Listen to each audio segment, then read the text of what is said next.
Okay, well, I would like to say welcome to everyone to podcast number 29 of the Coffee Talk podcast. We are rapidly approaching larger numbers every time. Plus, it seems to work plus one every week. I don't know if you've Really? noticed that, Nookie. Yeah, yeah, Hmm. yeah, yeah. Is it like So, a common so thing within podcasts?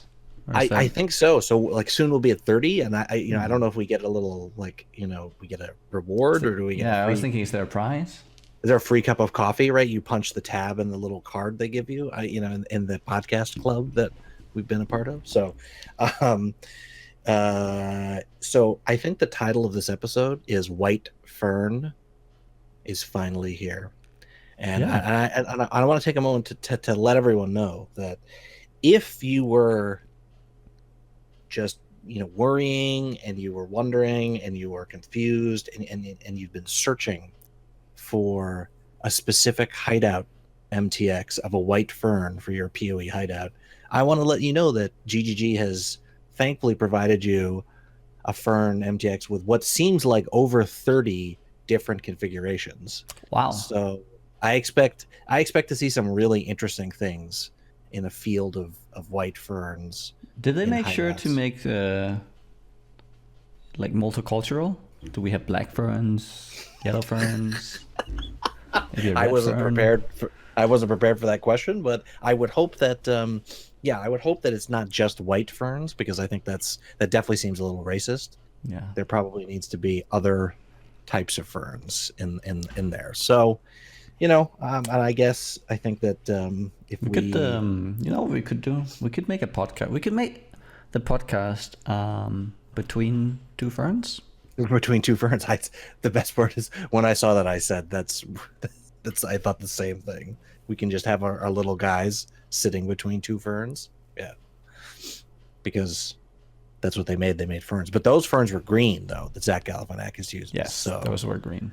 those were green, which maybe that's racist towards aliens or something. But I don't know. Maybe. anyway. Um, so for anyone who didn't notice, if you just happen to not check Twitch, I guess for the last 2 days, which I would think would be Couple of odd, but just in weeks case, even. yeah, or a couple weeks really, there was more of the community racing.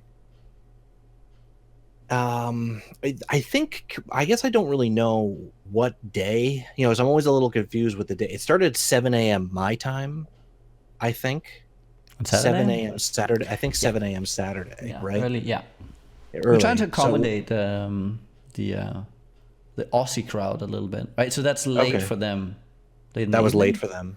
Okay. Let me see. What does my clock say? Yeah, so it says 2 p.m. right now. It says it's 6:30. I guess it could be off by an hour in New Zealand. 6:30 a.m. So subtracting 8. Yeah, it would have been like 11 p.m. or midnight or something in Yeah. Australia. Yeah. So Yeah. they can tune in and just catch the end of that race or catch Okay. that race. Catch that race. Yeah, yeah, yeah. So it did seem like one thing that seemed, you know, I noticed there were some people talking about how they like that there's times were more inclusive. People could whatever, Hmm. um, and people did seem. One thing I saw people in the chat of the streams I was watching. People did really seem to like the formats. Sorry, did not didn't. Hmm. They liked because there was a Zaro kill, then there was I can't remember the pro versus God, I can't remember what the pro versus not pro stuff was, The but three versus one. maybe that was a 3 versus 1. Yeah, because there were two of them I didn't watch. They were too early. Well, there was a two semi pros, two pros, Right, kind of race where the semis could do anything. The pros were restricted. No thunder, no firestorm. right. That was one, and then there was the decked out cute dog versus Dead and Doom Gucci and me. Okay, right. Let me see. I'm pulling up the damn thing right now because it'd be so much easier. I thought I had it up, but I didn't. So there was no Thunder Firestorm. Oh, it was a Malachi kill. Okay, that's the one I saw the end of. Okay, which one was that? That was no wait, it says Garatha was in this. Was Garatha part of that? He was in one of them. Okay, so yeah, it was Gucci, Dead and Doom, Noogie, Garatha, Malachi kill solo at 10 a.m. Maybe Garatha had Oh, already that was killed. Scion. Oh, that was Scion, yeah? Oh, Scion only. That was Yes, Scion Scion only. only. Yeah. Okay. Yeah. And then I saw I did not see one new verse 3 pros. I missed that one. That's a fun one. You should watch it. Okay, so I just have to watch that. I did see normal Azaro kill with no restrictions. I saw Mm-hmm. that. I saw the Act 5 Katava kill, which seemed I'm trying to remember who won that. There were only a bunch. Oh, it seemed everyone had died. The Dead and Doom won that, I think. But If there's only two, I know that there was okay. So there was an early one where one didn't show apparently, and the other came in late. to the race, you mean? Yeah. Okay. Okay. So there was one. There was a little bit of a mess. Okay. Sadly, I mean, that's it gonna happens, right? We're gonna still happen. figuring things out. Yeah. I mean, I can't tell you how many times just in our little racing group where it's like, okay, is everyone going to be there? Like, because since with PoE done racing, there's races every 3 or 4 hours, so the schedule is all just the hell time. on earth. Yeah. So then it's like, okay, I won't wake up at 6 a.m. if no one else is going to be there. But if everyone in the group decides they're going to be there to have fun and do the race, everyone will get up. And then one person doesn't wake up, and we're all like, God damn it. But, I mean, it's just it's just a fact of life. So, so I watched the ones I could watch completely was the normal Azaro kill with the SRS only. I watched the whole thing of that. And then I watched the Twink normal Azaro kill. I liked both of those races a lot. Yeah. I'll have to, I guess I missed the Malachi, that it was Scion only. That part I didn't pay attention to. That was it made it a little bit a little tricky. I mean, everyone used Sunder, right? That's what I recall. Thought I recalled everyone was using Sunder. Yeah. It's interesting as we sort of look at this stuff. I like the idea of, well, I mean, I guess, am I allowed to talk about anything I read about? Could you use Sunder? Now I'm confused. I think we use Sunder, Scion only. It was just Scion only. Yeah. Allowed to talk about what? Are we allowed to talk about am I allowed to talk about anything I read about in the pro section of the race Discord in terms of suggestions for ideas? Or are we should we be keeping them quiet? That's the only thing I'm not sure about. Well, people are pooping out ideas left and right? Okay, fine. So I don't know. I don't think, like, withholding ideas. I don't know. Okay. It's So not like I would assume claiming anything. Yeah. Okay. So I saw a suggestion just in the vein of the stuff that I watched that I thought would be really cool. Okay. And that is random gem. Yeah. So now I think there'd have to be some, like, if you can only use one gem, you can use a movement skill and obviously any support, and then one skill gem for killing. Obviously things molten shell probably should be disqualified. There's probably like a couple of gems that really, they're really meant as utility. But the key part of the idea is that the gem is like rolled with 3 minutes to go in the race. It's like the race is starting at 3 p.m. 21 minutes now from now the race is starting, and so that means 15 minutes from now they do a random. We sign a number to every gem, we random, and then that's the gem. So no one can prepare. Maybe a class. So maybe people have to pick their class before. So I picked Marauder, and I. Okay, well, I think that would be a little bit. I think that's a little bit too. That's too volatile. I would say for a race, because imagine you get a caster gem and you locked in Marauder. What are you going to do? Iron Will?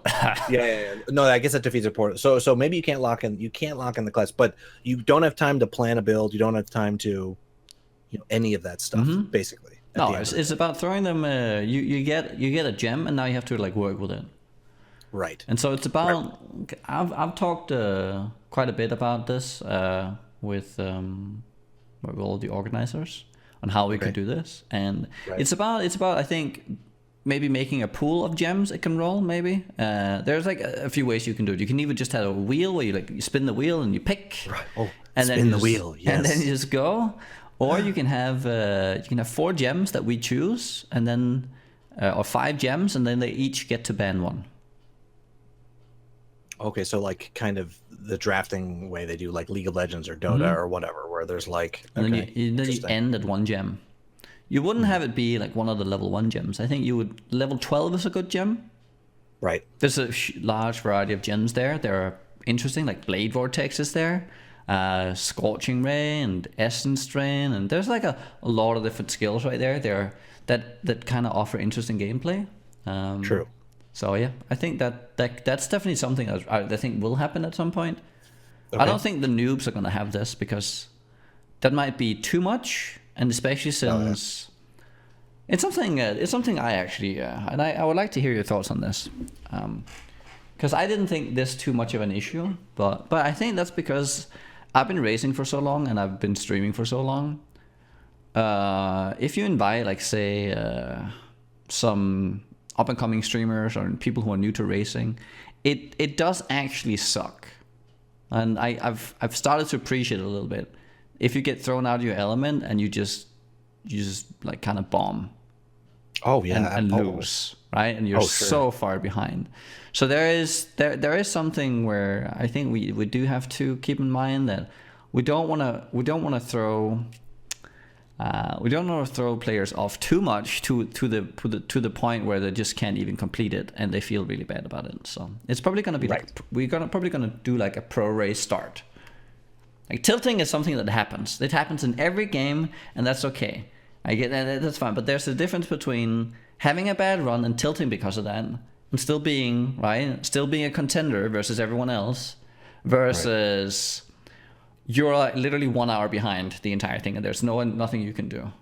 Yeah, no, it's clearly very important to avoid that. And I think, it's one of these things where I think people out there, it is tough to stream.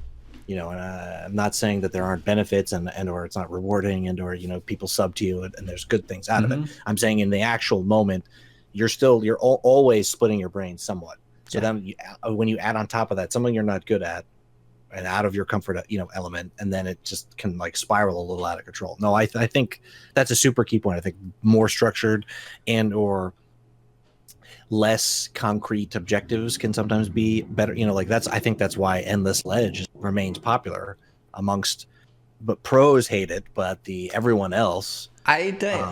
Some pros hate it. Some pros hate it. I love it. Some pros, some pros hate it. So, yeah. So anyway, no, I think it's an interesting point, something to consider.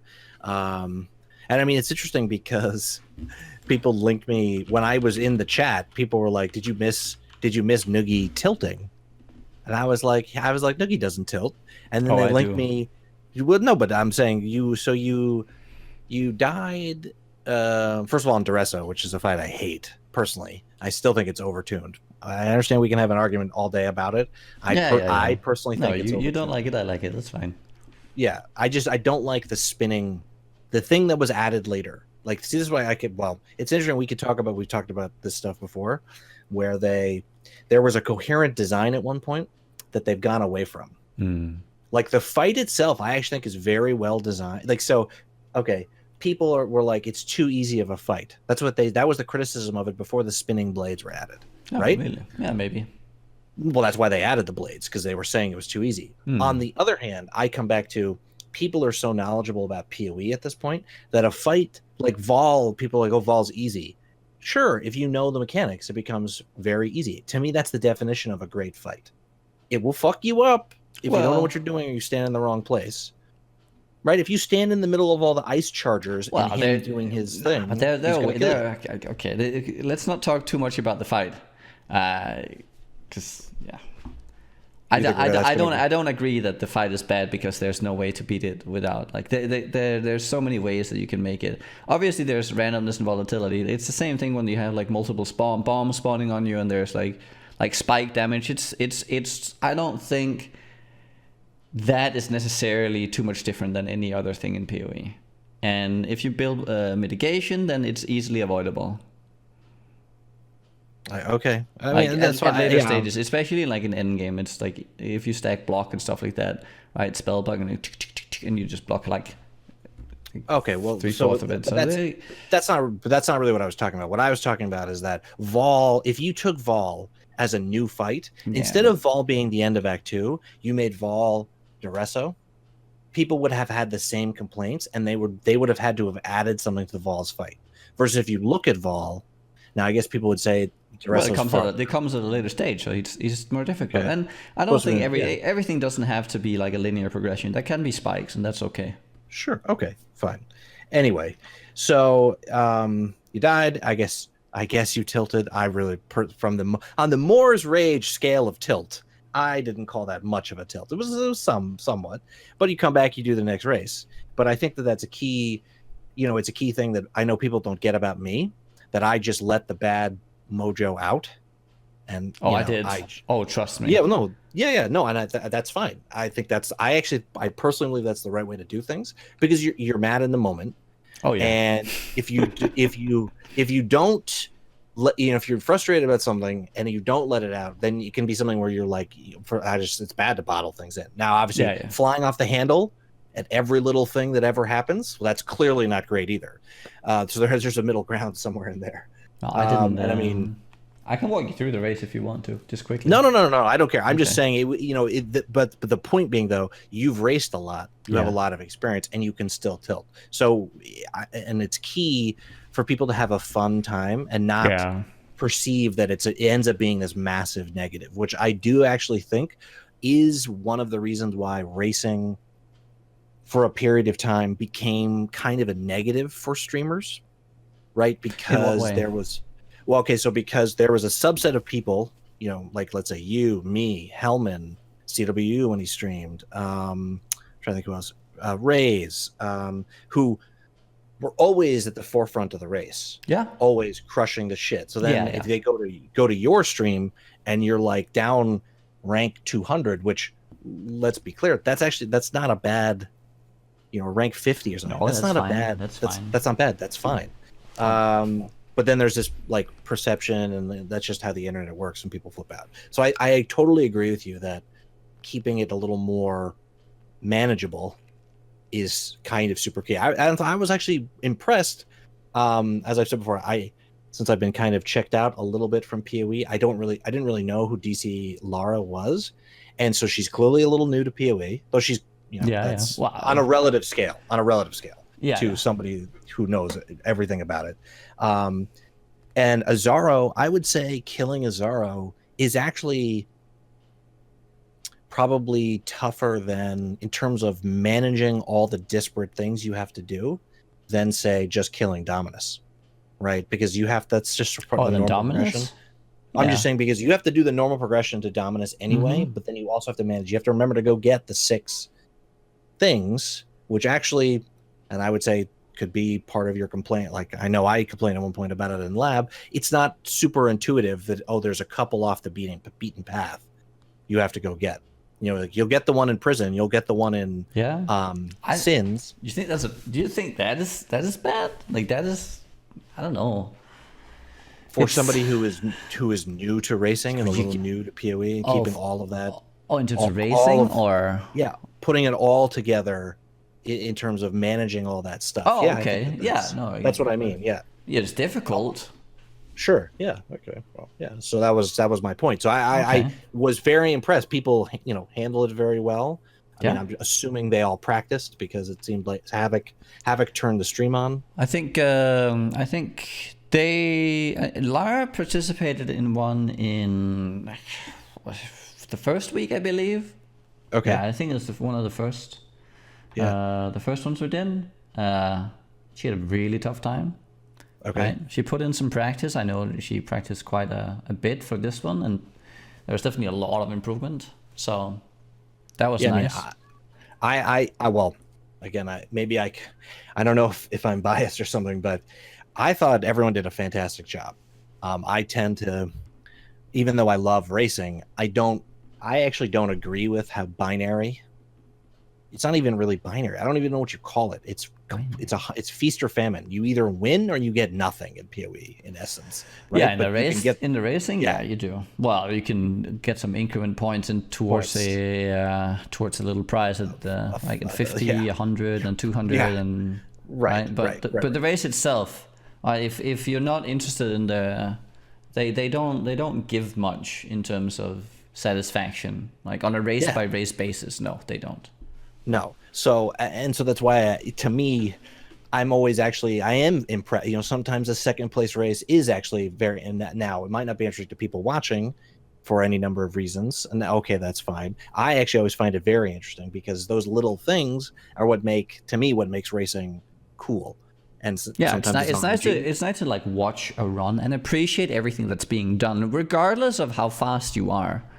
Right. All the small details and seeing like improvement over time and all that kind of stuff. I find that really enjoyable to watch and to experience. Yeah. And like, so like I take your race that I watched, the SRS race. Yeah. And so to be perfectly honest, I thought so Dead and Doom, he did the best in progression. That's to me, he did the best in everything, pretty much. Yeah. Nick and I talked about this a little bit yesterday. Dead and Doom is obviously practicing a lot. And he's really racing a lot. So that's going to show in things like progression because that's generally the same all the time. But I noticed, and maybe other people didn't notice, Uber had by far the best tactics to killing Izaro in terms of how SRS works, where to stand in the room, which shows that, I mean, he's kind of an SRS expert. You would expect him to maybe know a couple of little things. So like he positioned himself in the far north corner, right? And so that meant that less of the SRS ran away to kill because the minions are stupid as hell. So yeah. So it's just it's little, to me, it's little things like that. DC Lara, I wish I remembered exactly what it was. She was like behind. You would have thought she was behind, but something she did. This is a different race, though. This is a different race, but it's still killing Izaro. Yeah. Sorry, it's not the SRS. So it's a different race. They're allowed the tabula. But anyway, the point being though, I forget what she did, but she traded some progress in the immediate for progress at some point, and I believe so did Pause. Right at one point, Pause is like when you're saying Pause muled something. I'm annoyed. Okay, so they're all muling. So the people muling, they're muling the onslaught gem. It's the one that gives you movement speed, cast speed, and attack speed when you kill. So some people did not mule, I guess. I was relying on the commentary to fill me in on exactly what's going on. Well, if you're playing duelist, you don't mule because then you get the onslaught gem. You get the onslaught gem. Okay. So, but anyway, you can see, you know, she was behind by Pause was behind by 2 or 3 zones, and then and very quickly caught up because it was worth it. So it's interesting to see that type of stuff, and when you see people kind of side by side, you can sort of see what's going on with all those things. And you know, and I like it. I find it very interesting. So you enjoy the actual format, like the for the viewer. Yes. If this had been something that had been going on for a long time, I think we would have a much different racing community. To be perfectly honest, you know, and I don't know what to say. It's just so odd to me that we've had the technology to do this in the game. Everyone keeps talking about the technology, though, like that we have it already. I don't think it's been finalized and it's been right. They used it for PvP. Yeah, but I think that's like one location. It doesn't change from like instance to instance and following through that. You have one instance and you set in and you can follow 2 people. Done. And they're probably locked in. Like everything happens in that one instance. You don't have to like track. Like how does that work even? Because whenever they set that up, how do you actually spectate?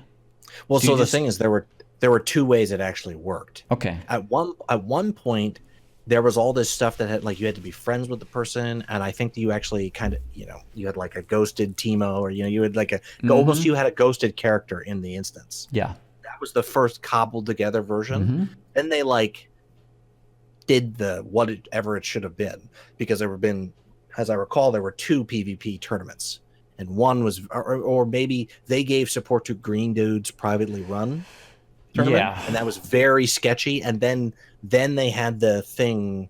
Now, again, definitely could be wrong, but the reason I was given for why I was not going to be working for racing, because of course I immediately asked, "Can we get this?" Okay. was that desync prevents it. Okay. Now, does it prevent it in the sense of it'll end up looking stupid because you'll be out of sync or whatever? Yeah, so probably like the thing will keep like the car, like let's say that it predicts the one character going that way, and then there's a pebble, and then they split, and you see the desync or the rubber banding probably happening all the time, which makes bad, maybe. Yeah. But desync's gone now. Yeah, with lockstep that removes the rubber banding completely. Removes rubber banding. So anyway, I find it very entertaining. And I am not actually somebody who's watched that much racing, because normally I'm producing, or I'm making the content by racing myself. And so maybe my perspective is like bad or something, like not as informed as somebody who's watched thousands of hours of racing. I don't know. I found it highly entertaining. I really liked. There was some real drama. Pause in the noob race where everyone got a tabula. Pause was ahead. Press start for Pause was ahead pretty substantially. She was quite far ahead, quite far ahead, and then had some real Zaro problems. It seemed she ended up dying. And she ended up dying, which that was it. I think she was just about to win, right? Yes. No, I think so. I think she was on phase died. 3 or phase 2. Yeah, I don't know exactly where, but she died, and she died. So then, actually, the person who seemed like he was in fourth for most of the, it was Blam, right? I think, it was Blam, and so he ended up winning. Yeah. So and I, that's an interesting part of racing itself. And Noogie talked about this yesterday with me, and I thought it was such a good point, that having a plan and sticking to your plan is actually, that's something kind of important in racing. Okay, I might be behind, but I'm doing what I'm doing. And I know that's the thing is, you can for anyone who's new to racing, and they see all these pros just going so fast, and they feel like, well, what they're doing, they perceive what's happening is this guy is just skipping everything, but that's not what's happening.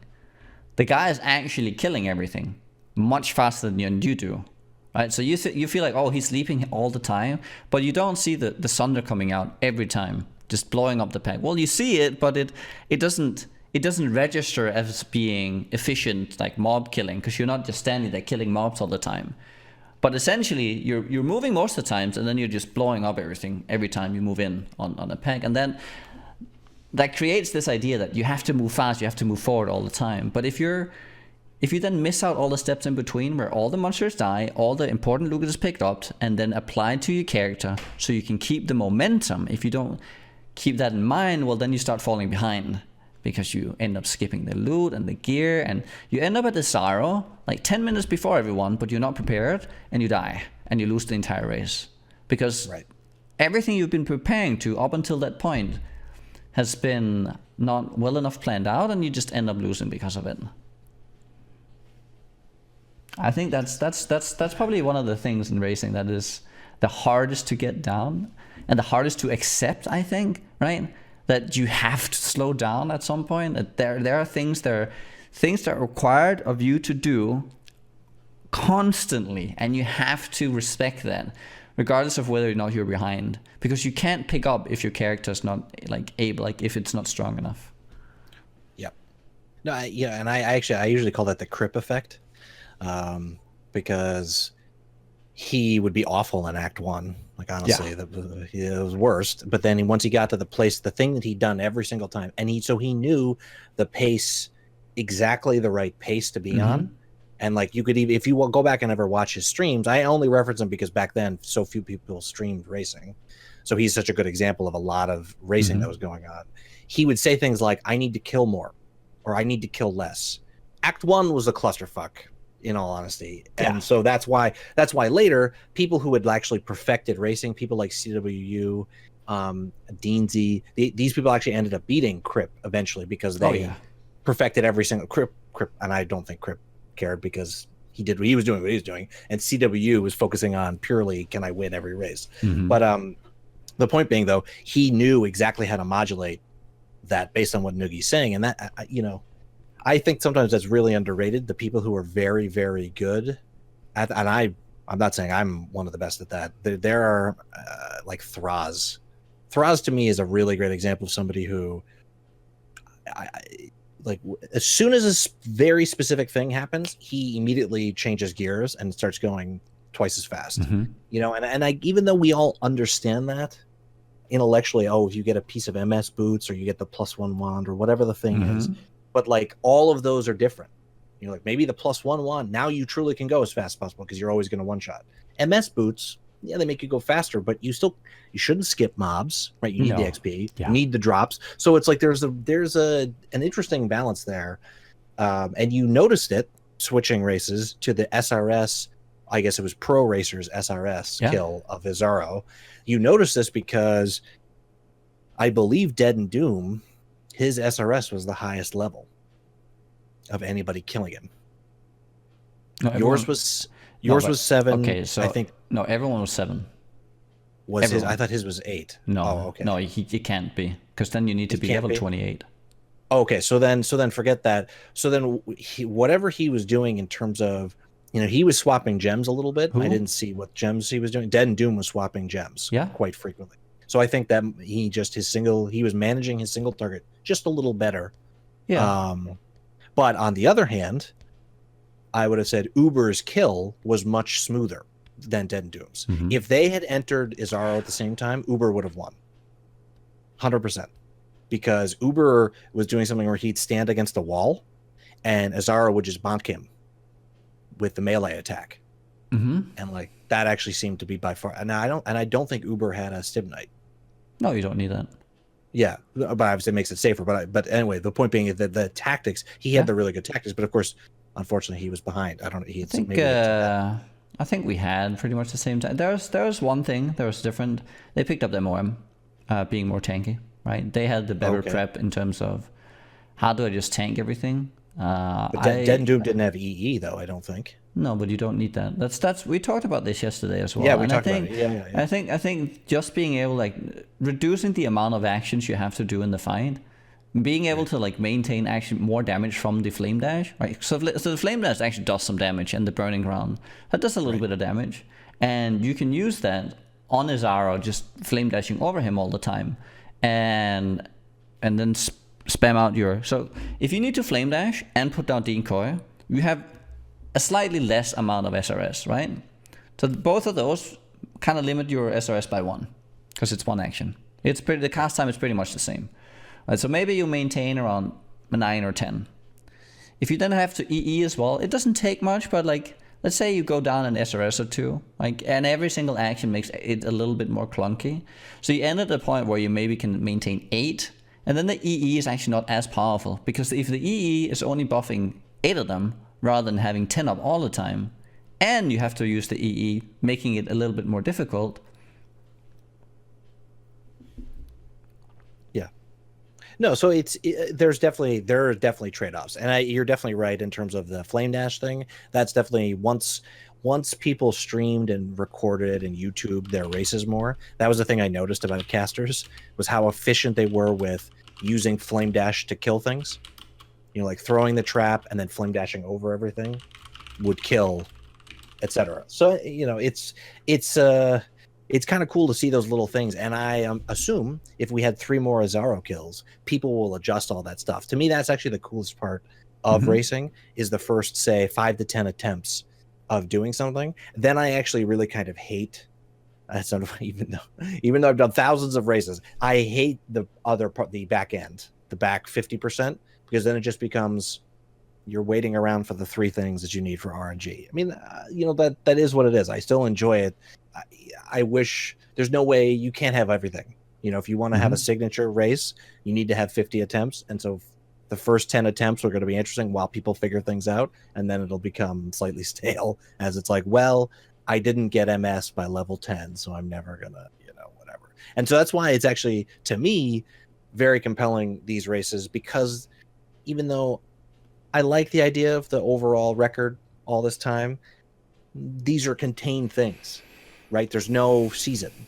There's no anything else. It's just about this one race, right? That there's something compelling about that.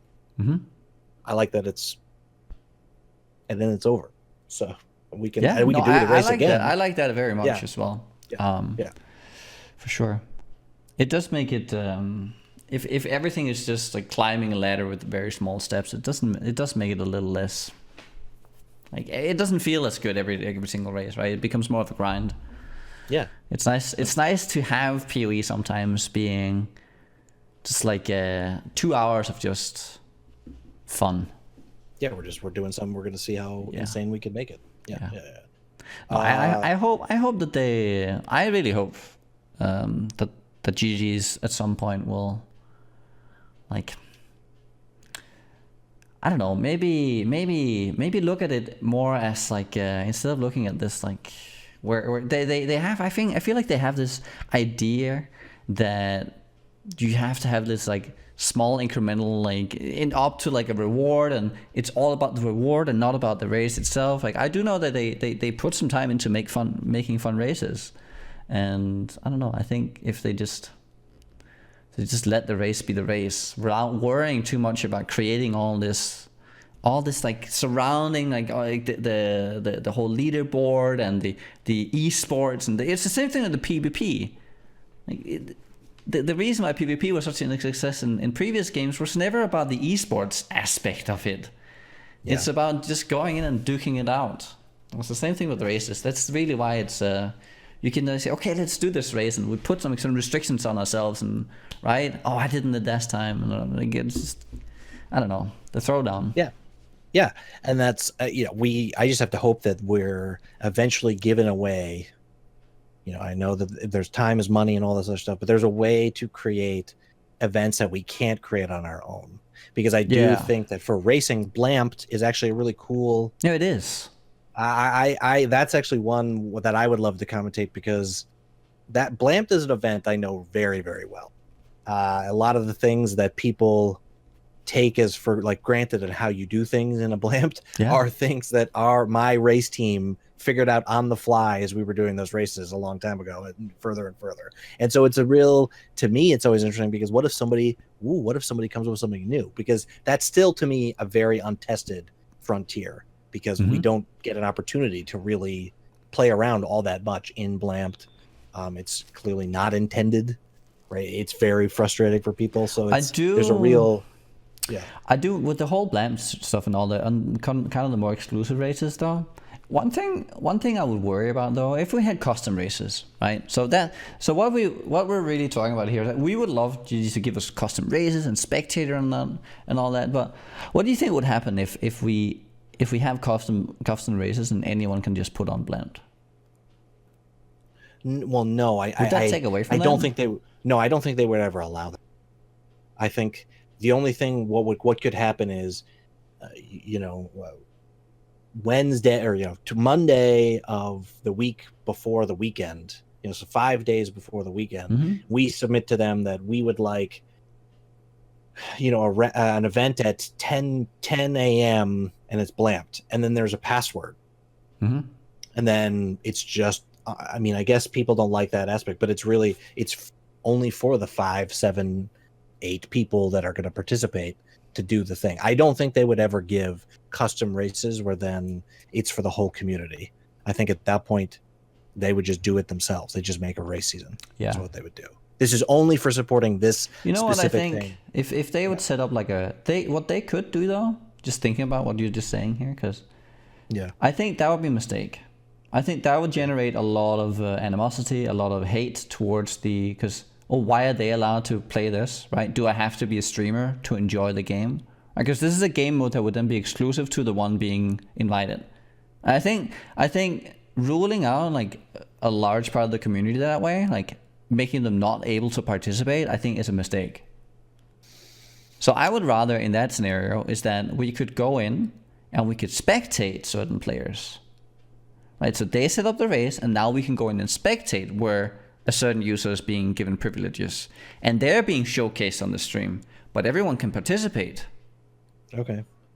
I think that if we had to pick two things, so if they have to put in a certain amount of work, right? Let's say whatever the amount of work, we have a finite amount of resources we can put in.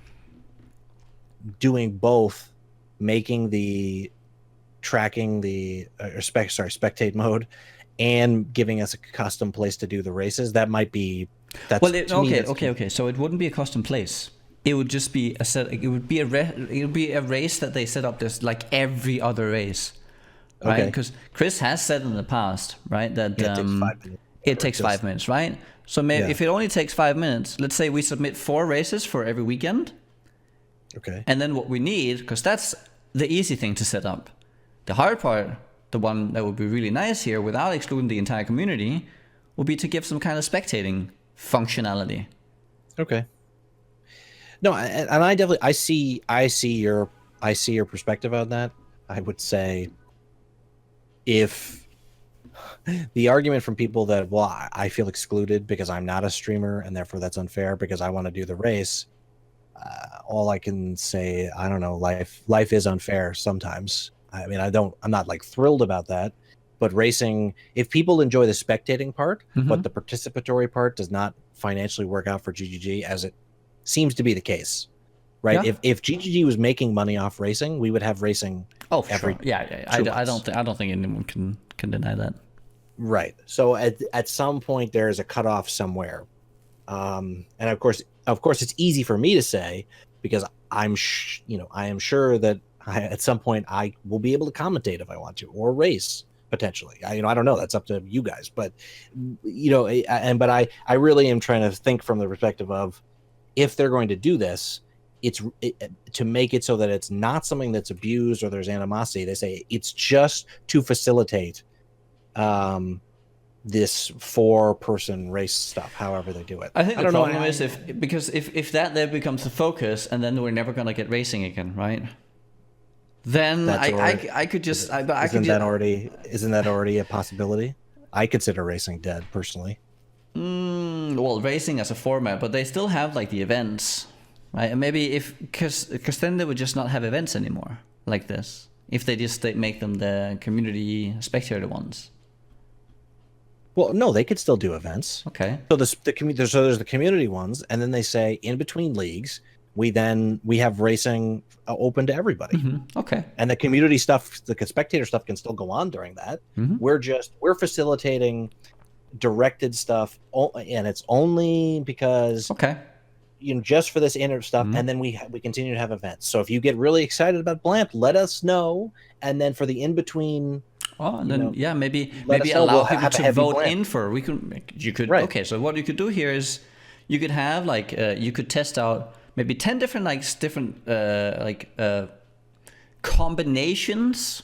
You can test all sorts of combinations for like an event, right? And test that on the what do you call it, the community events. And then what you would then have is you would have players voting in and saying we would like to see that and that and that in the upcoming season, like the in-between season. Yeah, I think that could be cool. Yeah, and I fundamentally believe if it's viewed, I understand there's somebody out there who will be annoyed because this is the internet and or real life. There's always somebody annoyed about something, including myself, about something random.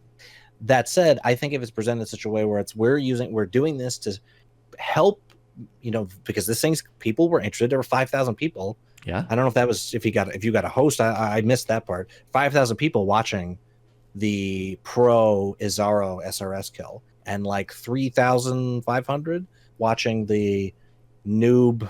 I hate to call it noob, but the beginner. Well, in a racing format, it's okay to call people noobs. So they're beginner racers. I'm sorry, but they are beginners, quote unquote noobs. Yeah, and just call a spade here. That's right. Like, if they want to not be that character anymore, then they can practice. Right? Yeah, 6 months from now, let us know. Yeah, no, and so there were a lot of people interested. Now, maybe that wouldn't they could say maybe that doesn't translate to participations in participating in races or whatever. It doesn't really matter. We're just facilitating this thing, and then as people feel passionate, we can figure out stuff. So anyway, I think it's been very successful. I know I said this to Noogie. My personal opinion, but maybe I'm wrong. I felt like I didn't watch the. Did I watch the Act 5 Katava kill? I don't know. I actually don't. What was I doing? I'm not sure. So I sometimes wonder if the 3-hour kills are too long. That's just we don't have again, 3-hour kills. That's the thing. We don't actually have that. Okay. 3-hour events. There are like okay. 220 at most. 220. Okay. So so I think that's, I'm hoping that that's just the right amount of time people can get invested and show up and see the thing, and feel excited about it. Because I mean, I know I prefer 3-hour events, but very clearly the community and people watching, that was not what people. Well, once there was more than one race a weekend, they no longer liked the 3-hour event. Is what I'll say. If there was only one race a weekend, the 3-hour event was fine because it was 3 hours of racing, and that was great. Yeah. But now with multiple events, seems people prefer the shorter 1.5 hour, 2-hour events, which it seems like most of them were anyway. So I like that. I just because I've heard I feel like I've seen some scuttlebutt about longer. Like I guess what did I see? An alt start kill of actual Katava, like Act 10 Katava. Yeah. So I guess I don't know how long that would take. In my mind, I think 0 to Katava kill is like 4.5 hours, 5 hours, just guessing. But maybe half. Maybe if you're starting in Act 5, maybe it only takes an hour and a half to get to Katava and kill her. Him, her. Oh, it takes longer. Okay. It takes way longer. Something we could see. Yeah. Not a big deal. Anyway, so that's it on that. And do you still want to take maybe some questions or something? You know what? Yeah, I think so. I think I think that would be a fun little thing to do.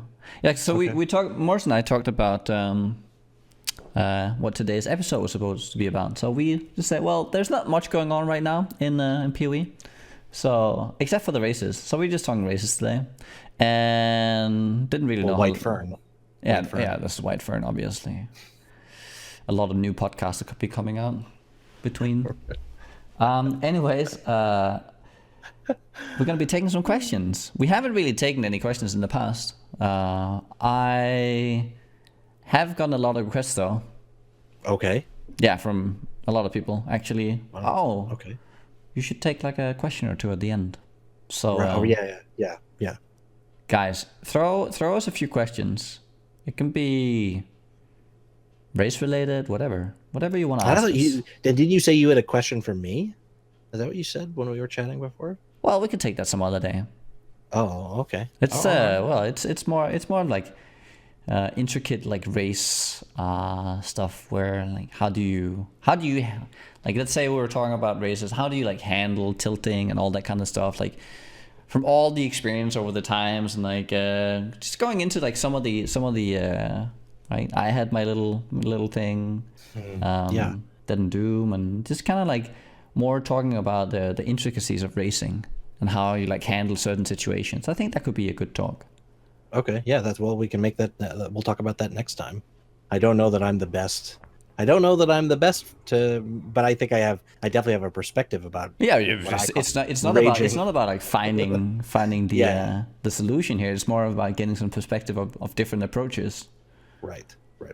Yeah, it's just to say, I always like that stuff because I know some people know poker is something that I really enjoy, and one of the things they have now is, or in the last say 5-10 years, is GTO, which is game theory optimal. So it means there is an optimal way to play this hand in this circumstance with this person and whatever. And so the interesting part about it, though, what I like about it, as you really understand it, is that is different though for each person. Like if your appetite for risk is higher, you do something different. So it's clearly the same thing with PoE and racing. Based on how you play, there is the right way to do it. That could be different though for different people. Yeah. Right. So it's interesting, and that's why I find that it's always worth talking about, or I find it really cool to watch other people race because, No, I think that's something you learn as well as the racers. You learn that optimal game, like the optimal way for you to play a certain situation, a certain hand, a certain game state. Right? We have this across multiple games. It can be Counter-Strike, it can be poker, Hearthstone, PoE. Right? There's always if you're presented with a problem on the screen, there will be an optimal way for you to solve it. And it will, especially when there's other players involved, like in poker and Hearthstone, right? It depends on how have you played previous hands as well. How do you play as a player too, right? All that comes into play. So even if you find like the optimal solution here, it might not actually be applicable to everyone. The same thing with PoE. If you, let's say you're like the greatest sleep slammer of all time, or you're a Morphin, right? Like how you like move your character, that could also like affect how you should be playing. Yeah, and don't forget that it does apply to PoE too, because like I knew when I was racing, if I was racing Garatha, for instance, I would say to myself, well, I'm going to try to go as fast as possible, but I'm not going to push it beyond what I think is, because he does die a little more than someone else might, so I can sort of bank on. I might just almost get a free win. And so if my RNG is bad, where I know I can't beat, if he's having a good race, I know I'm not going to win. I'm just going to make it so that if he dies, I will win at that point. So there's like he plays with higher volatility. You don't want to play that high like that with that much risk, but you always come in second because of that. So you just, every time they mess up, you take it. Yeah, right. And so, but then you could take someone like Hellman. Hellman, on the other hand, he would go further, because he would want to beat Garatha doing his absolute best. I want to beat him too. Oh, for sure. I also, again, there's the RNG factor, but it's a really interesting sort of stuff to sort of think about and look at. And the key, what I say, my favorite part about racing, it doesn't matter how skilled you are. And I mean on both ends, either you know a lot or you know very little. There is something you can learn from somebody else, right? Yeah. And like, for instance, I saw Dead and Doom talking about, he knows how long it takes for him to log out. And some people, depending on your connection to the base server, you have actions you can continue to do. So I remember I used to always be confused why EU people could sort stuff as they were zoning, right? Well, that's because it takes them longer a little bit to zone, like maybe like a quarter of a second.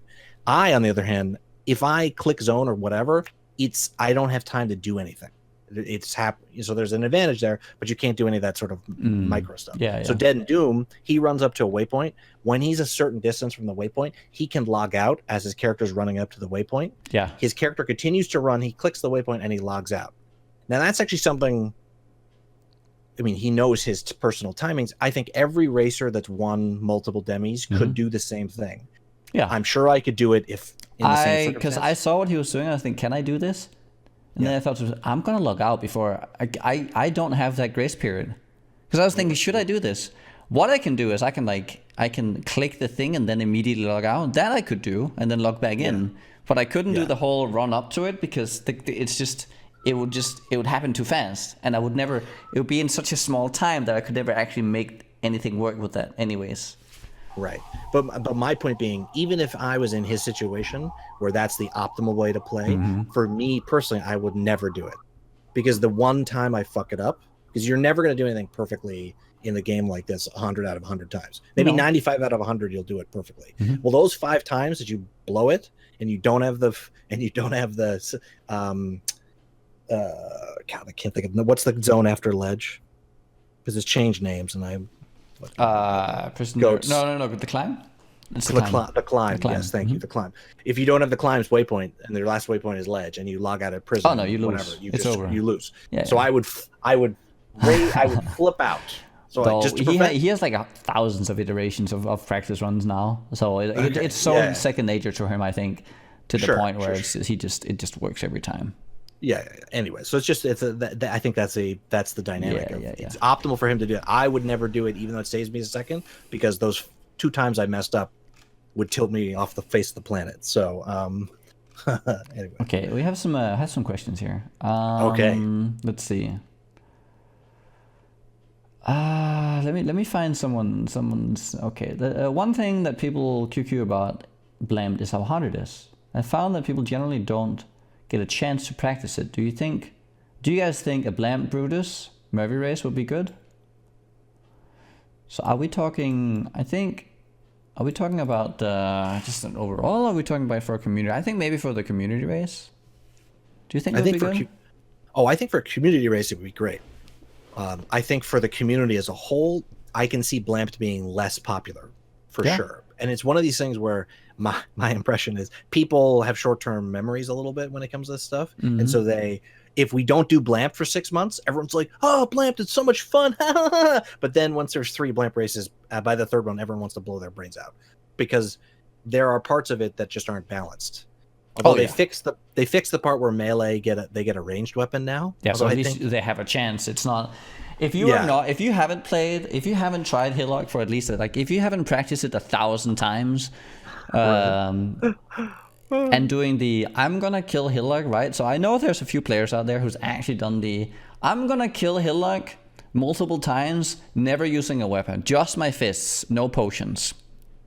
Right? There are players out there who do this. Those are like that's how good you have to be to like beat Blamp with a melee. Right. Like maybe not that great, but it's kind of that amount of practice on just Hillock, the first boss that you just shoot normally and don't care about. Nobody's gonna like try and do that. So it's probably on those. It was definitely too unfair before we got the ranged weapon. Yeah, and so I mean they fixed some of that stuff. I still think it comes to people have a little bit of rose tinted glasses for what the experience actually was, and then when they're doing it, they're like, ugh. I forgot. I remember the fun parts because it can be a lot of fun because you're like, whoa, a skeleton took me to 2 health or whatever. But then on the other hand, Do you think having them in a community race, like showcasing it first, would make it more accessible and more fun for people participating after watching it? Oh, I think so. Yes, I think so because then people will know. Like what they have to do. I have to farm until I'm level 7 before I go Hellrake. Because I do think sometimes that's where people go, and this happens in the current game anyway. People will go to an area that they really shouldn't because there's no real, there's just PoE is definitely a little harsh on the learning curve, and I think that's why people like the game, right? Yeah. Because if there's no learning curve, then there's not much of a mountain to crest or summit. Then when there's something to figure out, if you don't have gear to acquire, if there's nothing new to learn, well, once you know everything and you have all the gear, well, then the game is easy. Yeah. So I think that the community thing gives people an avenue to gain more knowledge than they necessarily would have had, and then they can have some more fun with, assuming the intra-season race things are still going to happen, either race weekend or race week or something like that. Not to change topics, when is Harbinger ending? I actually don't know. November 4th? Okay, so let's just say hypothetically it's like November 10th. Yeah. So I mean, yes, there's a couple of weeks in there where there's gonna be some type of event, whether it's a 1 week, 2 week, or events weekend. So so there'll be something. So anyone out there who wants to try Blamp, you'll get a chance to, I would assume. And you can form your own opinion about it. What do you think about having to buy tickets from the store to enter races? Say 10 points each. Could that possibly fund race development? Well, I wonder what you think about that, Nugi. I haven't. I'm a bad person. I'm a bad person to ask because it's irrelevant to me, right? Because I have so many points and whatever, I guess, but. I actually don't. I like the idea of funding. I've always liked the idea of alternate funding. Like Dougie and I talked about how I don't think participating should be gated by some kind of I don't think gating it behind like some kind of paywall I think is a mistake. I think I would rather have it be you can participate in all the races you want, and then you could have so what I would rather have is like a racing pack. You can this is an additional pack that can be bought, right? Where you pay a little bit extra with a good price or whatever, and it pays towards racing. Or you can maybe vote on a certain thing, a certain type of race, or a certain format, or maybe an MTX gain from the race, or something like that. Right? Well, how about 50% of the proceeds of the pack go towards some prize pool, right, of MTX Could be stuff? That, yeah. And then 50% goes towards further race development. Yeah. And it's a completely optional pack. Yes. People can buy on their own. And this is something you and I have talked about this, where it's like, I mean, I don't know. I guess it's related to the Xbox thing. I mean, I don't think Xbox is a failure. I just, I would, I don't care about Xbox. I care about racing. So give me an avenue to do that. Mm-hmm. If they don't, and when they have Xbox and no racing, my donations go down. I guess I could be in the minority. I don't. Have you seen how they do it in Dota? Like how do you kind of build like you build, like you take steps, right? And the more you crowdfund, the more steps you go through, and the better it becomes. Yes, and the hats and the compendium. Yeah, it's called the compendium. Yeah. No, I think that those people over there at them Valve are pretty darn smart. So I think taking a page out of their book is worth it. Any place that somebody's doing something that there's something that they could capitalize on, I think would be smart. I would say I'm sure Chris is nervous. I mean, I'm curious what you think. He's talked about how he doesn't want to feel like he's taking advantage of people, or the perception that he is, right? So he doesn't release the flavor of the month MTX, whatever the flavor of the month is. So we'd have to convince Chris that this is not something. I don't know. I still, people are going to freak out about anything you do. So you have to kind of, if it's something where there's going to be some feedback, we could at least see it, try it, maybe see what happens. I think if the community racing grows and there's real clear participation, that could change their mind about some of this. Like maybe we could have spectator mode at the end, at the top. Yeah. Okay. Yes. Exactly. And then the racing community has to fund it. Yeah. If it comes down to like dollars and cents, why not? If that's really what's holding them back, why not give us an option of showing that that this is something that the community supports, right?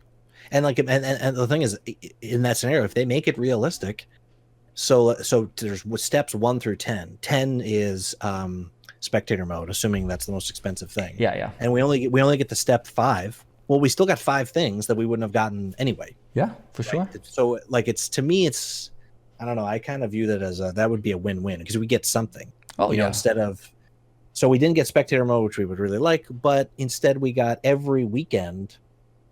We get a couple of race. I don't know, whatever the things would. So yeah, so there's something. I feel like there's a middle ground, and I do think that that's something that GGG, by necessity, almost like a Darwinian process. Okay. How they've evolved as a company to be like that, right? They're either 100% or nothing. Yeah. Right. They're either fixing graphics or they're really kind of not. And I understand people, maybe that's a bad example because they're always doing that, but I feel like it's like, that's just how they really so they fixed desync and it's done. Right. And so then now they're on to the next problem. So they're going to, and I'm now maybe the graphics is the one thing that's a bad example, because that's always changing. So it's not like once they do the math and they get an answer, the answer being 42, that solves all graphics problems forever. So because they would always want to like innovate their game as well, adding more cool stuff. And every time they add a new layer, it becomes increasingly harder to like maintain it to maintain. Yeah, so unfortunately that's a bad example. That's something people care about. MTX system is another good example, right? It was whatever, and then they've solved it. Yeah. Now, does it need tweaking based on preferences, or maybe, I have no idea, but at least it solved whatever the problem was they had before, right? So that's done. And so it's just a question of getting them to apply some of that to whatever the thing is. And if one way to do that is crowdfunding, which is kind of how the game functions anyway, it seems like a real win-win to me. And I would really like to see some more participatory crowdfunding from them, right? Where we feel like as a community we're kind of participating in the game again. Right? The save the kids thing was a huge success, as I recall. Yeah. When was that again? That's a while ago. That was so long ago. More sex for them kids, and then I die and I'm forced to a name change. But I don't know. I love that. That was a really fun time. Yeah, that was a good race. People like that stuff. Like I'm surprised why couldn't we have a race event for all the like hurricane victims all over the place? It seems like. I mean, I know I personally donated $100 to the Hellman Buys a Desk fund, because I don't know, Hellman's like homeless literally right now. So I mean, I don't think he's as bad off as the people in like Puerto Rico, but anyway, there's opportunities for things to happen. Yeah, it seems it would be a win-win. Anyway, Do you think GG should be more involved with races and make it an esport? Make it more of an esport. Esports are so big nowadays, and Havoc Channel brings in 3 to 5k viewers with interests, sponsors that brings the money to fund more racing and GG involvement. Which interests sponsors? No, I don't think so. I think that would be a mistake. I really, because I don't think they have the experience, and I don't think they might see an opportunity, but it's about nurturing that in the right way. I don't think they've done a good job in the past creating an esports-like scene. I think in general, whenever they've set up, and I'm just going to be brutally honest here, I think in general, when they've set up events, I don't think they've done it in a very smart way. We had as Morris talked about early on, we had the 25 participants for what was it? It was called the Invitational. Yeah, the Invitational, like with a laptop and stuff, right? For a prize, right? There was a big prize winner. So there was 2 big prizes at the end, and the whole entire season up to that point to get invited was already fragmented into like 6 classes. You can play Scion, Witch, Marauder, and such and such. The thing is, the game is not balanced. It's not supposed to be. This is not where the issue is. It's not about the game being balanced, but it's about setting up a race format in an esports kind of way, where you then you invite the top people from every class and make them duke it out, well knowing that the Templar is far superior in terms of who's gonna win it, right? Because it's just a better class. It's much faster. It's much better AOE. It's so much better than every other class. And so you invite all the other ones participating on equal terms, having won their specific, like more than the Marauder, which was probably at that time one of the slowest ones I recommend. Yes. Yeah? Yeah, it was definitely slowest classes out there, right? You pretty much lose every single race by like 2-3 levels, like by default. There's nothing you can do about it. No matter if you're the greatest racer in the world, you lose to the greatest Templar in the world. Like the greatest Marauder always loses to the greatest Templar. So by default, they have no chance. The only people who have the chance are the people who are actually playing the Templar. Which is, and you set it up in an invitational with a cash prize. Okay, that was bad. Well, can I just, I want to interject. First of all, great description. I just want to interject one thing. Okay. The real sin is not that it happened, because stuff happens. I might be pissed in the moment, but that's life. The problem was this has happened once before, and they learned absolutely nothing from it. Which one was? Races. Yeah, the Rocket races. So the Rocket races, at that time, for that level of 1 hour race, the best class was Duelist for Leap Slam. So everyone who won was somebody. There was one Hybris who played Marauder primarily. But everyone who won was a Duelist or a Marauder. Now, I will say, we did have a Shadow get 4th. A person who, has never been banned for cheating, but I mean, give me a fucking break. So we had a map hacker, and so there was a map hacker, and then 15 duelists or something ridiculous. Then like a witch and maybe a Marauder. So it was the same. It was the same sin, because Rocket only gave them 5 packs. Yeah. So instead of, I don't know, being like, we need 1 more pack or anything, or being like, okay, they only gave us 5 packs, so we're gonna do it by XP for the top 5, and then we will donate 400 whatever they quote, 400 GGG points to the person who gets 6th. So yeah, it's kind of a booby prize for whoever plays the worst class, but maybe you'll luck out and be 1st overall. And then it would have been split to every class. But again, they didn't do that. They just did by XP. So then everyone plays Duelist, even if you don't play Duelist.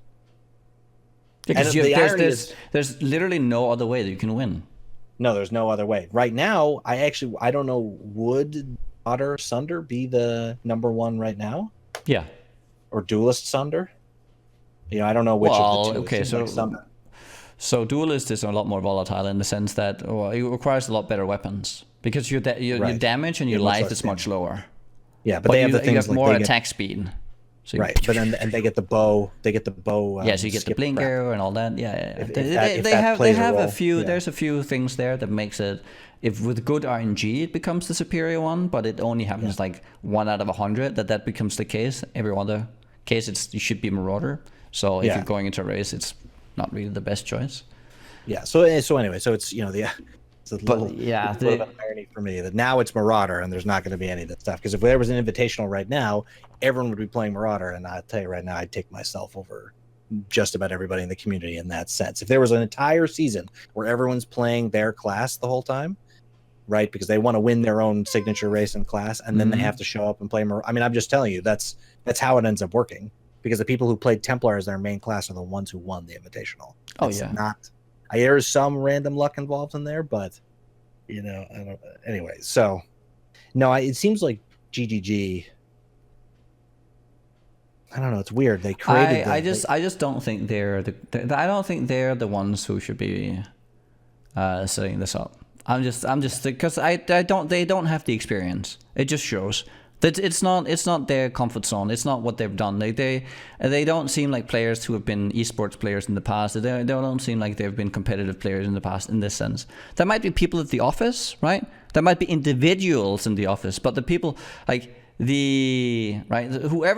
decides that this is how our races are supposed to be, this is the structure, they clearly have not like really had that experience, like creating a good kind of, I don't know, setup. Well, obviously they don't have hostile. They don't have all the things that made D2 kind of an interesting. It's just I don't know. I don't think this is something GG should be. I think GG should be setting up what the community is doing right now. Right, because that I don't know. It's just. So they could play a support. They could play a supportive role. Yes, which is very important because they're the only ones who can do that. Yes, anyone else the only ones. But yeah, in terms of the things that they bring, as the people behind the all the community races, we are at the mercy of what they want to provide us with, right? We can't, like, if they don't want to provide us with any extra tools, well, there's only so much you can do. Right. Yeah, but it's an interesting question in terms of what the future holds. It seems like they've made a couple of stabs at this and it kind of pooped out, both for PvP and for racing. Yeah. And I would have said for both of them at the time, I mean, I said it at the time, so I don't mind saying it. At the time I was like, I don't think this is a great idea. And yeah, here we are. So, because too much of a spotlight on something that's a niche thing only destroys the niche at that point. Happened for PvP and then it happened in racing a little bit, is what I would have said. Right, it happened in racing first. Didn't it? Yeah, but racing was bigger, had been around longer. Yeah, you know what I mean. Had been more integrated into the game. Then they took something that was really community only driven, and they would shine as big a spotlight as they would shine on racing on PvP, and that just to me that just, I mean, look, good intentions. I'm not, I don't think so. This whenever I say this, I'm like whenever I criticize them for how they've done their races, I look at it objectively. I don't look at it I don't look at whatever their intentions were, because I am sure that whatever they do with the game, right? I know that you're not the biggest fan of the Xbox and all that, right? Again, I believe that even that, like, that's also done with the best intentions for them and for the game and for the develop, for the future and everything. Like they and balance sometimes, right? Like there's and to make money. And to make money. That's the thing. Yeah, sure. Because if they make money, then the game's better for us too. Like there's nothing wrong with that's a good thing. If their objective was to lose money, that'd be a shitty game. So it just makes sense. Nobody wants them to lose money. So no. I totally agree. Yeah, it's. I find myself saying it a lot because I just want it to be clear that okay, maybe I should modify that. Right now, I am not a fan of PoE. I people might know this. I haven't streamed it in a while. I don't like Harbinger, and so I'm just not playing. It's just not interesting to me right now. I'm very excited for something to come up. And now the racing, I've actually was busy the last 2 weekends with IRL stuff, but actually watching the racing live, as I said to Nugi, got me hyped as fuck, because for me that was so cool. And so it's like I'm so excited for stuff like this, and to me, I do think that's why it has to remain community driven, because then the community makes the decisions that's best for the community. Now there might be something that Nugi and Havoc decide, because they're the ones running this or however it's being done, that I don't personally like, but the community as a whole is in favor of. Well, okay, it's still something that we've decided, right? And then okay, and I can always say, well, here's maybe if we change this little thing, it'll be more blah blah blah, and that's you can participate. It's very participatory, and I do think that that's one thing with GGG that even if it's not true, that's what's changed with them just a little bit. They used to be very community driven, and I'd say they still are, but much less than they were. Maybe they're still more community driven than some other game, but it used to be they were like 95% community driven, some less or not, just by the nature of they have 100 people who work there. It's a much more, mature process. Anyway, so it's just, I think the racing becoming, if they are not going to dedicate a team of people to handle racing internally at GGG, then it's better to give it to the community at that point. Yeah. I just hope it doesn't become a. I mean, that's my fear that at some point they try and push out something because they see an opportunity. Because I think they're very good at like catching on to opportunities and then capitalizing on them. So I'm just hoping that they're not that we're not going to be like at odds and like competing for the same kind of thing, right? I think that's my only worry. Yeah, well, I think that's a fair thing to be worried about. I guess there's no way to know what the answer to that. No. Well, I think we're kind of out of time though.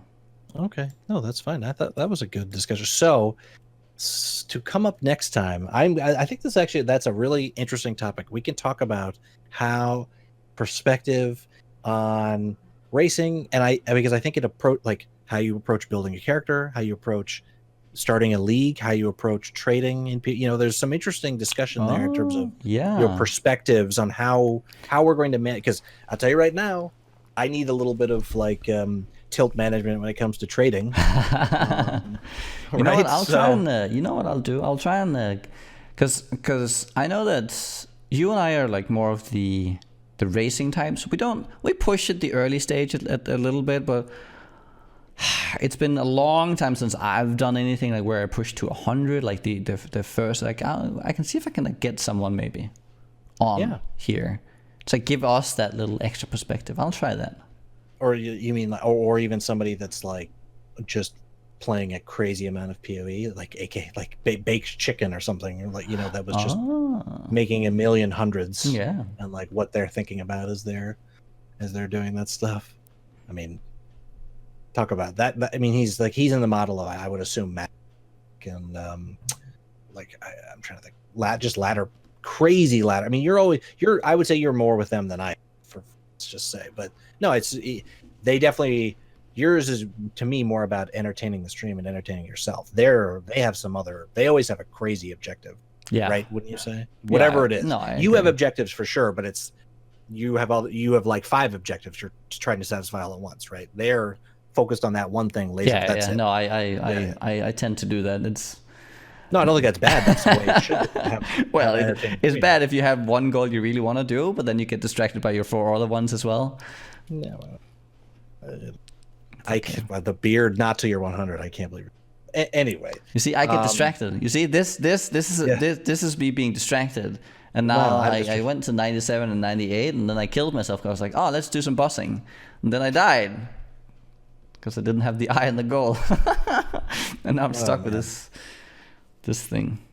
Never make any promises when it comes to your beard. That's what I've learned as an adult. Anyway, I want to thank everyone for being here. We had a little bit of an impromptu thing. I guess we're going to have some discussion. A lot. I just want to say, to apologize, everybody. I've been the one with stuff going on. Noogie's always available. And so, but now if this community race thing is happening, maybe Noogie and I are going to talk about a different, day. I don't know. Maybe Monday's the day. We are going to have that's something that's in flux a little bit. So I want people to be prepared for that. We're still planning to do the podcast every week. It's just a question of it can happen anytime, and people can then listen at any point. So anyone who doesn't know, you can go to the coffeetalkpodcast.com, subscribe, RSS, put it on your iTunes, whatever. However, if you wanted to listen offline, we have all of that available. And then Noogie's YouTube, which is YouTube/nugiyen.